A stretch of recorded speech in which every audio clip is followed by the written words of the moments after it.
ಹೆಣ್ಣಿನ ಚರ್ಮ ಸುಖಕ್ಕೊಳಗಾದಾಗ, ಒಂದು ಹೆಣ್ಣಿನ ಪಾಶಕ್ಕೊಳಗಾದಾಗ ಆ ವ್ಯಕ್ತಿಗೆ ದಂಡಂ ದಶಗುಣಂ ಭವೇತ್ ಅಂತ ಹೇಳಿ ಇಷ್ಟು ವರ್ಷ ಆದಮೇಲೆ ನಾರಿ ಪಾಶಕ್ಕೊಳಗಾಗಿ ಹೆಂಡತಿ ಕಂಡ್ರೆ ಆಗಲ್ಲ. ಆಗ ನಾನು ಇದಕ್ಕೆ ತಂತ್ರಗಾರಿಕೆಯಲ್ಲಿ, ಯಾಕೆಂದ್ರೆ ಮುಳ್ಳಿಂದನೇ ತೆಗಿಬೇಕು ಇದಕ್ಕೆಲ್ಲ, ಕೆಲವೊಂದು ಪ್ರಶ್ನೆಗಳನ್ನ ಇಡ್ತೀವಿ. ಕವಡೆ ಮೂಲಕ, ಆರೂಢಗಳ ಮೂಲಕ, ಇಂತಹ ಪ್ರಶ್ನೆಗಳನ್ನ ನೋಡಿ ನಾವು ಈ ವ್ಯಕ್ತಿ ಯಾವ ಸಮಸ್ಯೆ ಅನುಭವಿಸ್ತಾ ಇದ್ದಾನೆ, ಕೆಲವೊಂದು ತಂತ್ರಗಾರಿಕೆ ಮೂಲಕನೇ ಇದಕ್ಕೆ ಪರಿಹಾರ ಮಾಡಿ 2 ವಾರದಲ್ಲಿ ಅವನಾಗವನೇ ಬಂದು ಕಾಲು ಬಿದ್ದು ಕ್ಷಮೆ ಕೇಳಿದ್ದಾನೆ. ಮಾಡಿದ್ದು ತಪ್ಪು ಅಂತ ಹೇಳಿ ಇವಾಗ ತುಂಬಾ ಚೆನ್ನಾಗಿದ್ದಾರೆ, ಸುಖವಾಗಿ ಸಂಸಾರ ಅನುಭವಿಸ್ತಾ ಇದ್ದಾರೆ, ನೆಮ್ಮದಿಯಾಗಿ ಜೀವನ ಕಾಣ್ಕೊಳ್ತಾ ಇದ್ದಾರೆ.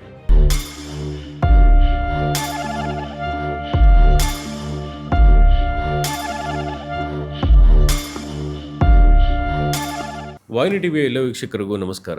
ಕರ್ಮ ಅಂತ ಅಂದರೆ ಸುಮಾರು ಜನಕ್ಕೆ ಬರೀ ದುಃಖ ಅಂತ ಅಂದ್ಕೊಂಡಿದ್ದಾರೆ, ಮತ್ತು ಸುಮಾರು ಜನಕ್ಕೆ ಒಂದು ಕರ್ಮ ಅಂತ ಅಂದರೆ ಭಯ. ಆ್ಯಕ್ಚುಲ್ ಆಗಿ ತಂತ್ರದ ಪ್ರಕಾರ ಈ ಒಂದು ಕರ್ಮಗಳಿಗೆ ಏನಾದ್ರು ಪರಿಹಾರ ಇದೆಯಾ, ಅಥವಾ ತಂತ್ರಕ್ಕೂ ಕರ್ಮಕ್ಕೂ ಏನು ಒಂದು ಸಂಬಂಧ, ಈ ಥರದ ವಿಚಾರಗಳ ಬಗ್ಗೆ ಇವತ್ತು ನಮಗೆ ತಿಳಿಸ್ಕೊಡೋದಕ್ಕೆ ತಾಂತ್ರಿಕ ಮನೆತನದ ದೈವಜ್ಞ ತಾಂತ್ರಿಕ ಗಜೇಂದ್ರ ಜೋಶಿ ಅವರು ನಮ್ಮೊಟ್ಟಿಗಿದ್ದಾರೆ. ಗುರುಗಳೇ ನಮಸ್ತೆ. ನಮಸ್ಕಾರ. ಗುರುಗಳೇ, ಈಗ ಕರ್ಮ ಅಂದ್ರೆ ಏನು ಬೇಸಿಕ್ಲಿ? ಜನ ಕರ್ಮ ಅಂದ್ರೆ ಪನಿಷ್ಮೆಂಟ್ ಅಂತ ತಿಳ್ಕೊಂಡಿದ್ದಾರೆ. ಕರ್ಮ ಅಂದ್ರೆ ಪನಿಷ್ಮೆಂಟ್ ಅಲ್ಲ, ಅದು ಹುಡ್ತಾನೆ ಬಂದಿರುವಂತದ್ದು ಅಲ್ಲ, ಅವನು ಮಾಡೋದ್ರ ಮೇಲೆ ಡಿಪೆಂಡ್ ಆಗ್ತಾ ಹೋಗುತ್ತಲ್ಲ.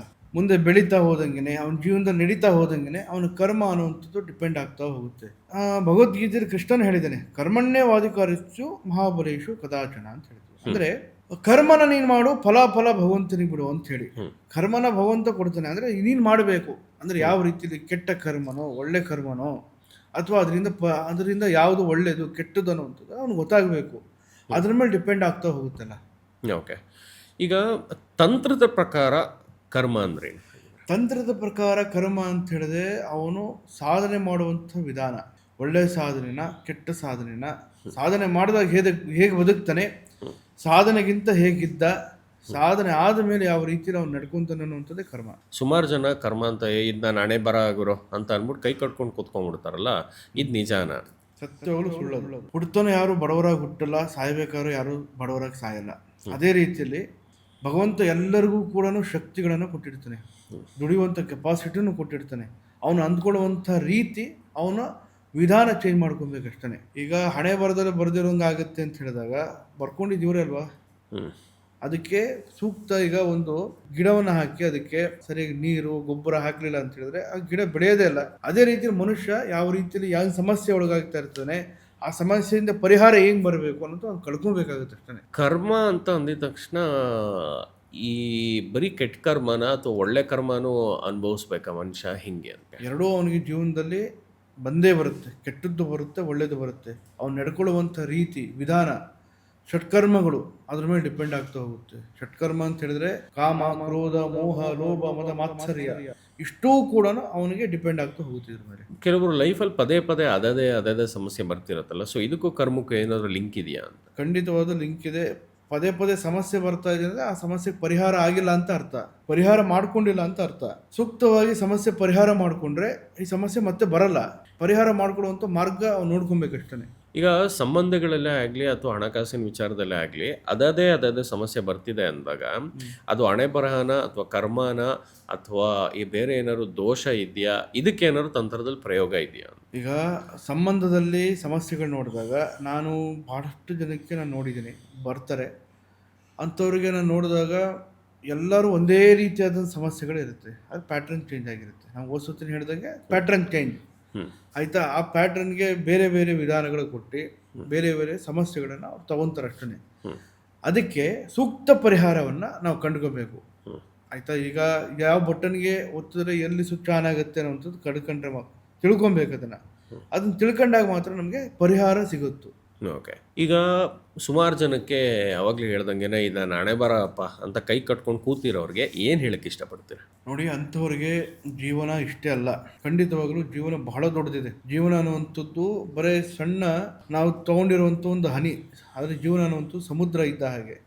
ಅದನ್ನು ಸಮಸ್ಯೆ ಇದ್ದಾಗ ಅದನ್ನು ಪರಿಹಾರ ಮಾಡಿಕೊಳ್ಳುವಂಥ ಗುಣವನ್ನು ಮನೋಧರ್ಮವನ್ನು ಬೆಳೆಸ್ಕೊಬೇಕಾಗುತ್ತೆ ತಾವು. ಸೊ ಈಗ ಈ ಒಂದು ಮನಸ್ಸನ್ನ ಚೇಂಜ್ ಮಾಡ್ಕೊಂಡ್ರೆ ಸಿಚುವೇಶನ್ ಚೇಂಜ್ ಆಗ್ಬೋದು ಅಂತ ಸುಮಾರು ಜನ ಹೇಳ್ತಾರೆ. ಈಗ ಒಬ್ಬ ಮನುಷ್ಯ ಫಸ್ಟ್ ಆಫ್ ಆಲು ಅವನಿಗೆ ಏನೋ ಒಂದು ಪ್ಯಾಟ್ರನ್ ನಡೀತಾ ಇದೆ ಅಂತ ಅಂದಾಗ ಫಸ್ಟ್ ಆಫ್ ಆಲ್ ಅದನ್ನ ಅವನಿಗೆ ಗುರುತಿಸ್ಕೊಳ್ಳೋದು ಹೇಗೆ? ಇಂತಹ ಸಮಸ್ಯೆ ಬ್ಲಾಕ್ ಏನಾದರೂ ಆಗಿದ್ರೆ, ಇಂತಹ ಸಮಸ್ಯೆಗಳೇನಾದರೂ ಒಳಗಾಗ್ತಿದ್ರೆ, ಅಥವಾ ಈ ಥರ ಕ್ಷುದ್ರ ಪ್ರಯೋಗ ಆಗಿರ್ಬೋದು, ಕೃತ್ರಿಮ ಪ್ರಯೋಗ ಆಗಿರ್ಬೋದು, ಈಗ ದಕ್ಷಿಣಾಚಾರಗಳಾಗಿರ್ಬೋದು, ವಾಮವಿದ್ಯೆ ಆಗಿರ್ಬೋದು, ಕೌಡಾಚಾರ ಆಗಿರ್ಬೋದು, ಇಂತಹ ಪದ್ಧತಿಯಿಂದ ಪೂಜಾ ಅನುಷ್ಠಾನಗಳಿಗೆ ಏನಾದರೂ ಒಳಗಾಗಿದೆ ತಾವು, ಪ್ರೇತ ಬಾಧೆ ಆಗಿರ್ಬೋದು, ಸಂಕಟ, ಮರಣ ಸಂಕಟ, ಅನಾರೋಗ್ಯ, ಫೈನಾನ್ಷಿಯಲಿ ಸಮಸ್ಯೆ, ಡೈವರ್ಸ್ ಪ್ರಾಬ್ಲಮ್ಮು, ಮತ್ತು ಮನೆಯಲ್ಲಿ ಸಾಂಸಾರಿಕವಾಗಿ ಮಕ್ಕಳು, ಇಂತಹ ವಿಷಯಗಳೇನಾದ್ರು ಒಳಗಾಗ್ತಾ ಇದ್ದರೆ ಇಂಥವ್ರಿಗೆ ಸಮಸ್ಯೆ ಎಲ್ಲಿದೆ, ಎಲ್ಲಿಂದ ಸ್ಟಾರ್ಟ್ ಆಗಿದೆ ಅನ್ನೋವಂಥದ್ದನ್ನು ಪ್ರಶ್ನೆಗಳಿಂದ, ಕೆಲವೊಂದು ವಿಚಾರಗಳಿಂದ ತಿಳ್ಕೊಂಡೇ ಸೂಕ್ತ ಪರಿಹಾರ ಮಾಡ್ಕೋಬೇಕಾಗುತ್ತೆ ತಾವು. ಯಾರೋ ಸಂಬಂಧಿಕರೋ ಅಥವಾ ಬೇರೆ ಇನ್ಯಾರೋ ನಮ್ಮ ಮೇಲೆ ಅಥವಾ ಯಾರ ಮೇಲೆ, ಇವಾಗ ಒಬ್ಬ ವ್ಯಕ್ತಿ ಮೇಲೆ ಇನ್ನೊಬ್ಬ ವ್ಯಕ್ತಿ ಪ್ರಯೋಗ ಮಾಡ್ತಿದ್ದಾನೆ ಅಥವಾ ಏನಾದರೂ ಒಂದು ಕ್ಷುದ್ರ ಪ್ರಯೋಗ ಮಾಡಿಸ್ತಿದ್ದಾನೆ ಅಂದಾಗ ಅದೂ ಅವನ ಹಣೆ ಬರಹನ ಅಥವಾ ಪೂರ್ವಜನ್ಮದ ಕರ್ಮದ ಫಲನ ಅಥವಾ ಯಾರಿಗೆ ಬೇಕಾದ್ರೂ ಮಾಡಿಸ್ಬೋದು? ಖಂಡಿತ ಯಾರು ಬೇಕಾದ್ರೂ ಮಾಡ್ಸೋಕ್ಕಾಗಲ್ಲ. ಅದು ತಪ್ಪು ಕಲ್ಪನೆ. ಅದಕ್ಕೆ ಕರ್ಮ ಅನ್ನುವಂಥದ್ದಲ್ಲ, ಅದಕ್ಕೆ ಋಣ ಅನ್ನುವಂಥದ್ದು ಇರಬೇಕು. ಋಣ ಈಗ ನೀವು ಮಾತಾಡ್ತಿರೋವಂಥದ್ದು ಒಂದು ದೈವ ಋಣನೇ, ಆಯ್ತಾ? ಇಲ್ಲಿ ಬಂದಿರುವಂಥದ್ದು ದೈವ ಋಣ. ಅದಕ್ಕೆ ಋಣಾನುಬಂಧ ರೂಪೇಣ ಪಶುಪತ್ನಿ ಸುತಾಲಯ ಅಂತ ಹೇಳ್ತೀವಿ. ಒಂದು ಋಣ ಇದ್ದರೆ ಮಾತ್ರ ಗಂಡ, ಹೆಂಡತಿ, ಮಕ್ಕಳು, ಮನೆ ನಂದಗೋಕುಲ ಆಗಿರುತ್ತೆ. ಅದಕ್ಕೆ ಋಣ ಸಂಕಲ್ಪ ಬೇಕು. ಅದೇ ರೀತಿಯಲ್ಲಿ ಏನೇ ಒಂದು ಪೂಜೆ ಆಗಿರ್ಬೋದು, ಪುನಸ್ಕಾರ ಆಗಿರ್ಬೋದು, ದೈವ, ಕ್ಷುದ್ರ, ಕೆಟ್ಟದ್ದು, ಒಳ್ಳೇದು ಏನೇ ಇದ್ರೂ ಕೂಡ ಅದಕ್ಕೆ ಋಣ ಸಂಕಲ್ಪ ಇದ್ದೇ ಇರುತ್ತೆ. ಅದನ್ನು ಒಳ್ಳೇದು ಕೆಟ್ಟದ್ದು ಅನ್ನುವಂಥದ್ದು ತಿಳುವಳಿಕೆ ಇರಬೇಕು ಮನುಷ್ಯನಿಗೆ ಅಷ್ಟೇ. ಯಾರ್ಯಾರ ಜಾತಕದ ಇವಾಗ ಯಾರ್ದೋ ಒಬ್ಬ ಇವಾಗ ಯಾವುದೋ ಒಂದು ಪ್ರಯೋಗ ಪ್ರತಿಯೊಬ್ಬರಿಗೂ ಈಕ್ವಲ್ ಆಗಿ ತಾಟಲ್ಲ ಅಂತ ಅಂತಾರೆ.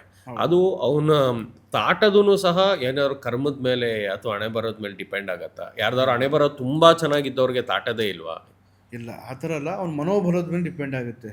ಮನೋಬಲ, ಆತ್ಮಬಲ, ದೈವಬಲ ಅಂತ ಹೇಳ್ತೀವಿ. ದೈವ ಬಲದ ಮೇಲೆ, ಮನೋಬಲದ ಮೇಲೆ, ಅದ್ರ ಮೇಲೆ ಡಿಪೆಂಡ್ ಆಗ್ತಾ ಹೋಗುತ್ತೆ. ಈಗ ಅವನಿಗೆ ಸೆಲ್ಫ್ ಕಾನ್ಫಿಡೆನ್ಸ್ ಭಾಳ ಚೆನ್ನಾಗಿರಬೇಕು ಮನುಷ್ಯನಿಗೆ, ಆಯಿತಾ? ಅವನು ಏನೇ ಬಂದರೂ ಕೂಡ ದಕ್ಕಿಸ್ಕೊಂತೀನಿ ಅನ್ನುವಂಥ ಕೆಪಾಸಿಟಿ ಇರಬೇಕು. ಅಂಥವನಿಗೆ ಇಂಥ ಪ್ರಯೋಗಗಳು ಕಮ್ಮಿ ನಾಟುತ್ತೆ. ಅದೇ ಈಗ ಒಬ್ಬ ಮನುಷ್ಯ ಈಗ ಏನೋ ಒಂದು ಸಣ್ಣ ವಿಚಾರಕ್ಕೂ ಕೂಡ ಮಾನಸಿಕ ಆದರೆ ಮತ್ತು ಅವನಿಗೆ ಅದ್ರ ಬಗ್ಗೆನೇ ಚಿಂತೆ ಮಾಡ್ತಾ ಕುಂದರೆ ಅದ್ರ ಬಗ್ಗೆ ಅವ್ನಿಗೆ ಎಫೆಕ್ಟ್ ಜಾಸ್ತಿ ಆಗ್ತಾ ಹೋಗುತ್ತೆ. ಓಕೆ, ಇವಾಗ ಈ ಪ್ಯಾಟ್ರನಿಂದ ಹೊರಗಡೆ ಬರೋದು ಹೇಗೆ? ಪ್ಯಾಟ್ರನಿಂದ ಹೊರಗಡೆ ಬರಬೇಕು ಅಂದರೆ ಸರಿಯಾದ ಸೂಕ್ತ ಟೀಚರ್ ಇಟ್ಕೊಬೇಕು. ಇವಾಗ ಒಳ್ಳೆ ಮಾರ್ಗದರ್ಶಿ ಇಲ್ದೇ, ಒಳ್ಳೆ ಸೂಕ್ತ ಸಲಹೆಗಾರ ಇಲ್ದೇ ನೀವು ಇದರಿಂದ ಹೊರಗಡೆ ಬಾ ಅಂತ ಹೇಳಿದ್ರೆ ಬರೋಕ್ಕಾಗಲ್ಲ. ಅದೇ ರೀತಿಯಲ್ಲಿ ಒಳ್ಳೆ ಮಾರ್ಗದರ್ಶನದ ಮೂಲಕ, ಒಳ್ಳೆ ಪರಿಹಾರದ ಮೂಲಕ ಇದರಿಂದ ಹೊರಗಡೆ ಬರಬೇಕಾಗುತ್ತೆ ತಾವು. ಓಕೆ, ಇವಾಗ ಯಾವ್ದಾದ್ರು ಒಂದು ಯಾರೋ ಒಬ್ಬರು ಏನೇ ಆದರೂ ಅಲ್ಲಲ್ಲೇ ಸೈಕಲ್ ಹೊಡಿತಿದ್ದಾರೆ ಅಂತ ಅಂದಾಗ ಅವ್ರು ನಿಮ್ಮ ಹತ್ರ ಬಂದಾಗ ಅದು ನಿಮ್ಗೆ ಹೇಗೆ ಗೊತ್ತಾಗುತ್ತೆ? ಇದು ಜಾತಕದ ಪ್ರಾಬ್ಲಮ್ಮು, ಇಲ್ಲ ಇದು ಪೂರ್ವಜನ್ಮದ ಕರ್ಮನೋ, ಇಲ್ಲ ಈ ಜನ್ಮದಲ್ಲಿ ಯಾರು ಮಾಡಿಸಿದಾರೋ ಅಂತ ಹೆಂಗೆ ಗೊತ್ತಾಗುತ್ತೆ? ಈಗ ಒಂದು ಮನೆಗೆ ಹೋಗ್ತೀವಿ ನಾವು, ಒಂದು ಕೋಣೆಗೆ ಹೋಗ್ತೀವಿ, ಖಾಲಿ ಇರುತ್ತಲ್ಲ, ಆ ಕೋಣೆಯಲ್ಲಿ ನೆಗೆಟಿವ್ ಇದೆಯಾ ಅಥವಾ ಪಾಸಿಟಿವ್ ಇದೆಯಾ ಅನ್ನುವಂಥದ್ದನ್ನ ತಿಳ್ಕೊಬೇಕು ಫಸ್ಟು, ಆಯಿತಾ? ವರ್ಷಾನುಗಟ್ಟಲೆ ಸಾಧನೆ ಮಾಡಿರುತ್ತದೆ ಅದಕ್ಕೆ ಅಲ್ವ ನಾವು ವರ್ಷಾನುಗಟ್ಟಲೆ ಕಲಿತು ಇಂಥ ಸಾಧನೆ ಮಾಡಿರುವಂಥದ್ದು ಅದಕ್ಕೇ. ಇದು ಒಳ್ಳೇದಾ ಕೆಟ್ಟದ್ದಾ, ಇವನಲ್ಲಿ ಏನಿದೆ, ಇವನ ಮನೋಬಲ ಹೇಗಿದೆ, ಆತ್ಮಬಲ ಹೇಗಿದೆ ಅನ್ನುವಂಥದ್ದನ್ನು ಚೆಕ್ ಮಾಡಿ ನೆಕ್ಸ್ಟ್ ಮುಂದೆ ನಿರ್ಧಾರ ಮಾಡುವಂಥದ್ದು. ಓಕೆ, ಅದರ ವಿಧಾನ ಹೇಗೆ ಕಂಡುಹಿಡ್ಕೊಂತೀವಿ ಅಂದರೆ ಒಬ್ಬ ಮನುಷ್ಯ ಬಂದಾಗ ಅವನು ನೋಡಿದ ತಕ್ಷಣ ತಿಳ್ಕೊಬೇಕಾಗುತ್ತೆ ನಾವು, ಇವನು ಯಾವ ಸಮಸ್ಯೆ ಅನುಭವಿಸ್ತಾ ಇದ್ದಾನೆ, ಯಾವ ರೀತಿಯಲ್ಲಿ ಸಮಸ್ಯೆಯಿಂದ ಒಳಗಾಗಿದ್ದಾನೆ, ಇವನು ಯಾವ ಸೂಕ್ತ ಪರಿಹಾರದಲ್ಲಿ ಇವನಿಗೆ ಪರಿಹಾರ ಮಾಡಿಕೊಡ್ಬೇಕು ಅನ್ನುವಂಥದ್ದನ್ನು ಆ ಮನುಷ್ಯನ ನೋಡೇ ನಾವು ತಿಳ್ಕೊತೀವಿ ನಾವು. ಅಂದರೆ ಇದು ಸಾಧನೆ ಮಾಡಿರುವಂಥದ್ದು, ವರ್ಷಾನುಗಟ್ಟಲೆ ಸಾಧನೆ ಮಾಡಿ ದಕ್ಕಿಸ್ಕೊಂಡಿರುವಂಥದ್ದು ಇವೆಲ್ಲ. ಸುಮ್ಮನೆ ನಾವು ಹೋಗಿ ಹೇಳುವಂಥದ್ದಲ್ಲ, ಏನಾದರೂ ಒಂದು ಹೇಳುವಂಥದ್ದಲ್ಲ, ಅದನ್ನು ನೋಡಿದಾಗ ಗ್ರಹಿಸ್ಬೇಕು. ಅವೆಲ್ಲ ಶಕ್ತಿ, ಪಾಸಿಟಿವ್ ಶಕ್ತಿ, ನೆಗೆಟಿವ್ ಶಕ್ತಿ, ಆ ಮನುಷ್ಯನಿರುವಂಥ ಕೆಲವೊಂದು ದುಷ್ಟ ಕ್ರಿಯೆಗಳು, ಅದನ್ನೆಲ್ಲ. ಈಗ ಮನುಷ್ಯ ಬಂದಾಗ ಸುಳ್ಳು ಹೇಳ್ತಾನೆ, ಬಾಯಿ ಸುಳ್ಳು ಹೇಳ್ಬೋದು, ಅದ್ರ ಶಕ್ತಿ ಸುಳ್ಳು ಹೇಳುತ್ತಾ? ಅದೇ ರೀತಿಯಲ್ಲಿ ಮನುಷ್ಯನಿಗೆ ಕೆಲವೊಂದು ಹಂತಗಳಿಂದ ಸಾಧನೆಗಳಂತಿರುತ್ತೆ, ಅದು ತಿಳ್ಕೊಂಡಾಗ ಅವನಿಗೆ ಸೂಕ್ತ ಪರಿಹಾರ ಅನ್ನುವಂಥದ್ದು ಮಾಡ್ಬೋದು ನಾವು.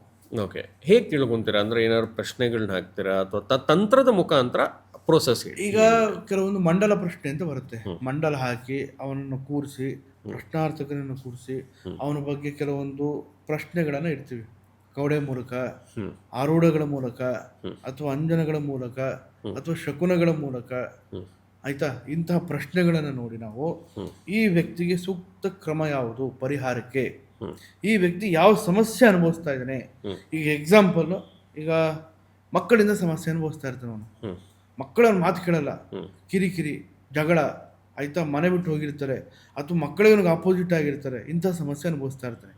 ಇಲ್ಲ ಹೆಂಡತಿ ಮಾತು ಕೇಳಲ್ಲ, ಹೆಂಡತಿನೇ ಶತ್ರು ಆಗಿರ್ತಾಳೆ, ಆಯ್ತಾ, ಅಥವಾ ಗಂಡನೇ ಶತ್ರು ಆಗಿರ್ತಾನೆ, ಅಥವಾ ಬೇರೆ ಅಫೇರ್ ಇಟ್ಕೊಂಡಿರ್ತಾನೆ, ಇಂತಹ ಸಮಸ್ಯೆ ಅನುಭವಿಸ್ತಾ ಇರ್ತಾನೆ. ಅಂಥದಕ್ಕೆ ಏನು ಸೂಕ್ತ ಪರಿಹಾರ ಮಾಡಬೇಕು? ಷಟ್ಕರ್ಮ ಪ್ರಯೋಗ ಬರುತ್ತೆ. ಷಟ್ಕರ್ಮ ಅಂದ್ರೇನು? ಸ್ತಂಭನ, ಮಾರಣ, ಮೋಹನ, ಉಚ್ಚಾಟನ, ವಶೀಕರಣ, ವಿದ್ವೇಷಣ, ಇಂತಹ ಷಟ್ಕರ್ಮ ಪ್ರಯೋಗಗಳ ಮೂಲಕ ಪರಿಹಾರ ಮಾರ್ಗವನ್ನು ಕಂಡುಕೊಳ್ಬಹುದು. ಇದಕ್ಕೆ ದಕ್ಷಿಣ ಮಹಾಕಾಳಿ, ಆಯಿತಾ, ಮತ್ತು ಮದನಕಾಮೀಶ್ವರಿ ಅನ್ನುವಂಥ ಪ್ರಯೋಗ, ಶತ್ರು ಸ್ತಂಭನ ಅನ್ನುವಂಥ ಪ್ರಯೋಗ, ಮುಖಸ್ತಂಭನ, ಬುದ್ಧಿಸ್ತಂಭನ, ದೇಹಸ್ತಂಭನ, ದೃಷ್ಟಿಸ್ತಂಭನ, ಇಂತಹ ಪ್ರಯೋಗಗಳು ಬರುತ್ತೆ. ಅದೇ ರೀತಿಯಲ್ಲಿ ಮಾರಣದಲ್ಲಿ ಬೇರೆ ಬೇರೆ ಈಗ ವಿದ್ವೇಷಣದಲ್ಲೂ ಬರುತ್ತೆ. ಈ ರೀತಿ ಬೇರೆ ಬೇರೆ ಹಂತಗಳ ಮೂಲಕ ನಾವು ಇದನ್ನು ಕಂಡುಕೊಳ್ಬಹುದು. ಓಕೆ, ಈಗ ಕೊನೆ ಪ್ರಶ್ನೆ ಬಂದು ಯಾವ್ದಾದ್ರು ಒಂದು ರಿಯಲ್ ಲೈಫ್ ಇನ್ಸ್ಟೆನ್ಸ್ ಹೇಳ್ಬೋದಾ ಈ ವಿಚಾರವಾಗಿ?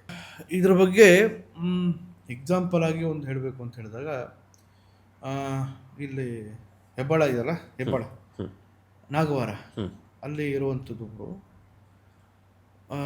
ಒಂದು 60, ಅವರು ಆ್ಯಕ್ಚುಲಿ ಅವರು ಬಂದು ಸೈಂಟಿಸ್ಟ್, ಅವರು ಒಬ್ಬರು ಲೇಡಿ, ಅವರು ಗಂಡ ಬಂದು ಅವ್ರು ರಿಟೈರ್ಡ್ ಆಗಿದೆ, 60 ವರ್ಷ, 62 ವರ್ಷ 63 ವರ್ಷ ಅವ್ರಿಗೆ ರಿಟೈರ್ಡ್ ಸೈಂಟಿಸ್ಟ್ ಅವರು. ಗಂಡ ಬಂದು ಅವ್ರಿಗೊಂದು 68-69 ವರ್ಷ. ಅವರು ಕೂಡ ಇಸ್ರೋದಲ್ಲಿ ಕೆಲಸ ಮಾಡ್ತಿದ್ದಂಥ ಸೈಂಟಿಸ್ಟ್ ಅವರು, ಅವ್ರ ಹೆಸರು ಬೇಡ. ಆ ವ್ಯಕ್ತಿ 60 ವರ್ಷ ಮಕ್ಕಳು, ಮೊಮ್ಮಕ್ಕಳು ಎಲ್ಲ ನೋಡಿದ್ದಾರೆ. ಆದರೆ ಆ ವ್ಯಕ್ತಿಗೆ ಬೇರೆ ಹೆಣ್ಣಿನ ಚಪ್ಪಲ, ಹೆಂಡತಿಗೆ ಡೈವರ್ಸ್. 62 ವರ್ಷದ ಜೀವನ ಮಾಡಿ, 50ರಿಂದ 40 ವರ್ಷ ಜೀವನ ಮಾಡಿರುವಂಥ ಸಂಸಾರ ಅವರು ಇಷ್ಟು ವರ್ಷ ಆದಮೇಲೆ ನಾರಿ ಪಾಶಕ್ಕೊಳಗಾಗಿ, ಆಯ್ತಾ, ಹೆಂಡತಿ ಕಂಡ್ರೆ ಆಗಲ್ಲ. ಪಾಪ ಆ ತಾಯಿ ಹೇಗಿದ್ದಾಳೆ ಅಂತ ಹೇಳಿದ್ರೆ, ಎಲ್ಲ ಇದ್ರೂ ಕೂಡ ಒಂಟಿತನದ ಜೀವನ, ಗಂಡ, ಮಕ್ಕಳು, ಸಂಸಾರ, ಜೀವನ, ಮೊಮ್ಮಕ್ಕಳು ಎಲ್ಲ ಇದ್ದಾರೆ, ದುಡ್ಡು ಕೊರತೆ ಇಲ್ಲ, ಆದರೆ ಒಂಟಿತನದ ಜೀವನ ಕಾಡ್ತಾ ಇದೆ. ಆ ಹೆಣ್ಣಿಗೆ ಒಬ್ರು ಹುಷಾರಿಲ್ಲ ಅಂದ್ರೆ ಮಲಗಿದ್ರು ಕೂಡ ಆರೈಕೆ ಮಾಡೋರು ಯಾರೂ ಇಲ್ಲ. ಪರಿಹಾರ ಏನು ಕಂಡು? ಅದಕ್ಕೆ ಪಾಪ ಅವರು ಕೂಡ ಯಾರೋ ನಾವು ಹೀಗೆ ಕಾಂಟ್ಯಾಕ್ಟ್ ಮಾಡ್ಕೊಂಡು ಎಂದು ವಿಚಾರ ಮಾಡಿ ಬಂದರು. ಆಗ ನಾನು ಇದಕ್ಕೆ ಕೆಲವೊಂದು ತಂತ್ರಗಾರಿಕೆಯಲ್ಲಿ, ಯಾಕೆಂದರೆ ಮುಳ್ಳಿಂದನೇ ತೆಗಿಬೇಕು ಇದಕ್ಕೆಲ್ಲ. ಒಂದು ಹೆಣ್ಣಿನ ಪಾಶಕ್ಕೊಳಗಾದಾಗ, ನಾರಿ ಪಾಶಕ್ಕೊಳಗಾದಾಗ, ಹೆಣ್ಣಿನ ಚರ್ಮ ಸುಖಕ್ಕೊಳಗಾದಾಗ ಆ ವ್ಯಕ್ತಿಗೆ ದಂಡಂ ದೋಷಗುಣಂ ಭವೇತ್ ಅಂತ ಹೇಳಿದ್ವಿ. ಯಾಕೆಂದರೆ ಮೊಮ್ಮಕ್ಕಳು ಬೆಳೀತಾ ಇದ್ದಾರೆ, ಮಕ್ಕಳು ಇದ್ದಾರೆ, ನಾಳೆ ದಿನ ಸಂಸಾರ ಇದೆ, ಸಮಾಜ ಇದೆ, ಅವ್ರ ಮುಂದೆ ಹೇಗಿರಬೇಕು ವ್ಯಕ್ತಿ, ಅಂತಹ ಒಂದು ತಿಳುವಳಿಕೆಯನ್ನು ನಾವು ಕೊಡಬೇಕಾಗುತ್ತೆ. ಅದಕ್ಕೇ ಕೆಲವೊಂದು ತಂತ್ರಗಾರಿಕೆ ಮೂಲಕನೇ ಇದಕ್ಕೆ ಪರಿಹಾರ ಮಾಡಿಕೊಟ್ಟು ಕರೆಕ್ಟಾಗಿ 2 ವಾರದಲ್ಲಿ ಅವನಾಗವನೇ ಬಂದು ಕಾಲು ಬಿದ್ದು ಕ್ಷಮೆ ಕೇಳಿದನವ, ಇವಾಗ ಮಾಡಿದ್ದು ತಪ್ಪು ಅಂತೇಳಿ. ಇವಾಗ ತುಂಬಾ ಚೆನ್ನಾಗಿದ್ದಾರೆ, ಸುಖವಾಗಿ ಸಂಸಾರ ಅನುಭವಿಸ್ತಾ ಇದ್ದಾರೆ, ನೆಮ್ಮದಿಯಾಗಿ ಜೀವನ ಕಾಣ್ಕೊತಾ ಇದ್ದಾರೆ. ಇವತ್ತು ಕೂಡ ನೆನೆಸ್ತಾರೆ, ಗುರುಗಳೇ ಒಳ್ಳೇದಾಯ್ತು, ನನಗೆ ನನ್ನ ಜೀವನವನ್ನು ತಿರ್ಗಾ ಕೊಟ್ಟು ನನ್ನ ಜೀವನ ಕಾಪಾಡಿದ್ರ ಅಂತೇಳಿ ಆ ರೀತಿ ನೆನೆಸ್ತಾರೆ ಇವತ್ತು ಕೂಡ. ಪ್ರಯೋಗದ ಬಗ್ಗೆ ನಾವು ಮಾತಾಡಬೇಕಾದ್ರೆ ಮುಂದಿನ ಒಂದು ಎಪಿಸೋಡಲ್ಲಿ ಈ ಒಂದು ಪ್ರಯೋಗ ಅಂದ್ರೆ ಏನು, ಈ ಪ್ರಯೋಗಗಳ ಆಳ, ಉದ್ದ, ಅಗಲ, ಇದೆಲ್ಲನೂ ಮುಂದಿನ ಎಪಿಸೋಡಲ್ಲಿ ಮಾತಾಡೋಣ. ಧನ್ಯವಾದಗಳು. ನಮಸ್ಕಾರ. ಸರ್ವೇ ಜನೋ ಸುಖಿನೋ ಭವಂತು.